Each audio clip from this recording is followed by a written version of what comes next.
Hey, so normally when I record these episodes, it is more of just like a free thinking. I'll start with a topic and then I will sort of riff off the top of my head. But this is going to be a little bit different. I wrote this document on April 4th, 2019, and it has a few parts, and I'm sort of going to read it like it would be an audiobook version of some of the things I've written down. The first one is going to be called The Basics of Mindfulness, and I will read that, and then I'll probably break the second one into another episode, and that would be breaking down the attitudes of mindfulness. So this first one here, I call The Basics of Mindfulness. The question, what is mindfulness, can be a deep and complicated question.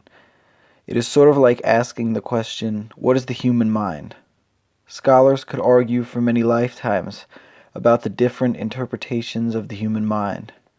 Think for a moment, where do you point to when someone asks you to point to your mind? In a similar way, it can be difficult to know where to point when we are asked, what is mindfulness? There are philosophers, spiritual teachers, and scholars who have written endless research articles and books on awareness or mindfulness. Shinzen Young, who taught meditation and mindfulness for over 50 years and is still teaching, wrote a 73-page document on the question, what is mindfulness? I would suggest checking it out. It's pretty eye-opening.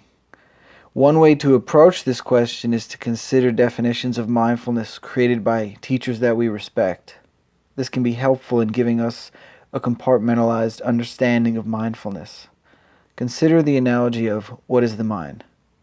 One interpretation might be from the vantage point of neuroscience, which breaks down the compartments of the brain into the prefrontal cortex, the amygdala, etc. This is just one interpretation of the human mind from one vantage point.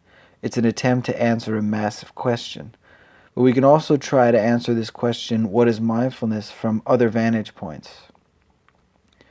Jon Kabat-Zinn defines mindfulness as a means of paying attention in a particular way, on purpose, in the present moment, non-judgmentally.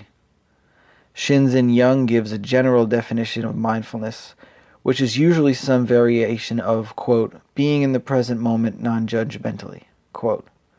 If we look at Jon Kabat-Zinn and Shinzen Young's definition of mindfulness, there's a large emphasis on being in the present moment and non-judgmentally.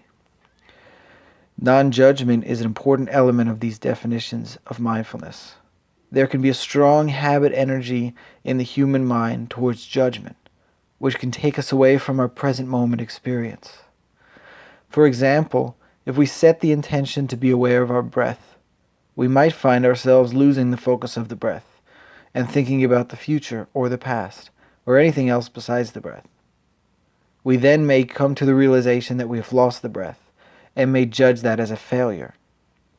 So in sequence, there's the intention to focus on the breath, then the mind wandering away from the breath, and then potentially the judgment that arises because the mind has wandered.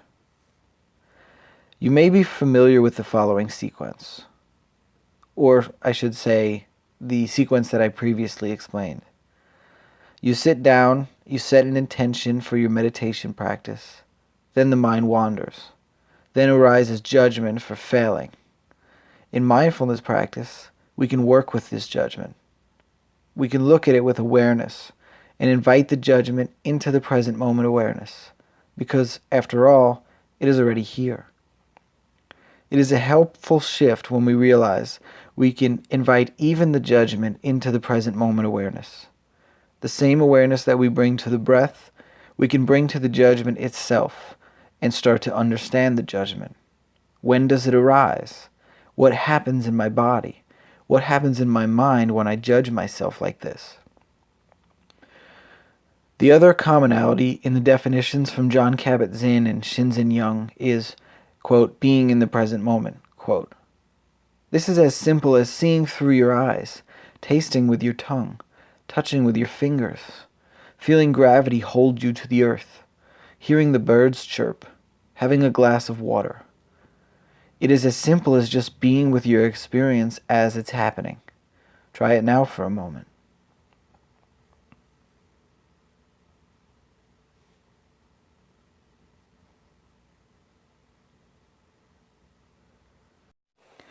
If a baby sees a shining object and crawls over to it, that's likely all they're experiencing. They might feel their knees and their hands touching the carpet. They might come closer to this object, put it in their mouth, and feel their gums touching this object.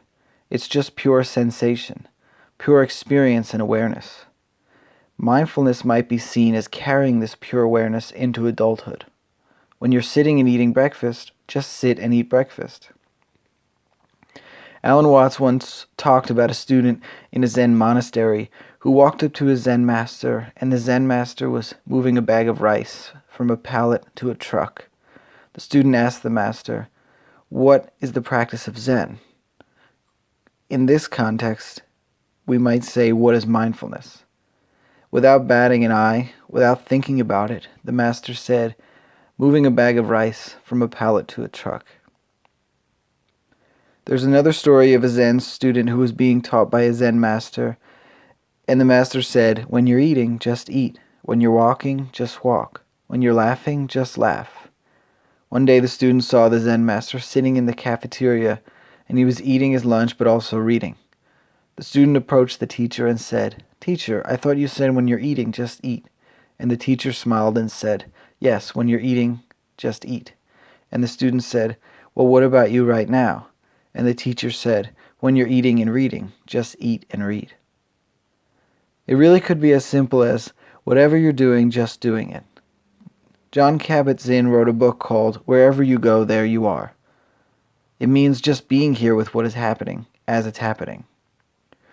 Another teacher that I respect greatly is Thich Nhat Hanh. One of his definitions of mindfulness is, quote, "the practice of being fully present and alive, body and mind united." Mindfulness is the energy that helps us know what is going on in the present moment. So again, pointing towards this, quote, being in the present moment, quote. Thich Nhat Hanh emphasizes the connection between body and mind. He'll often guide meditations where he references, quote, bringing the mind back home to the body, quote. In my interpretation, sometimes we can fall into what I might call a cerebral experience, where we overthink and get caught in the busy mind. Thich Nhat Hanh helps us recognize that the mind in this cerebral experience, or wandering mind, is happening in the body. He teaches us to bring awareness to this whole body and recognize the wandering mind as part of our whole experience. This helps us connect with the larger experience of awareness, which can include the thinking mind. This is similar to the aforementioned practice of including the judging in the practice of awareness. In fact, mindfulness includes everything in the experience of awareness. It is being aware of whatever is here. To reiterate what Jon Kabat-Zinn, Thich Nhat Hanh, and Shinzen Young have already said, mindfulness is being here in this moment with whatever is happening while it's happening.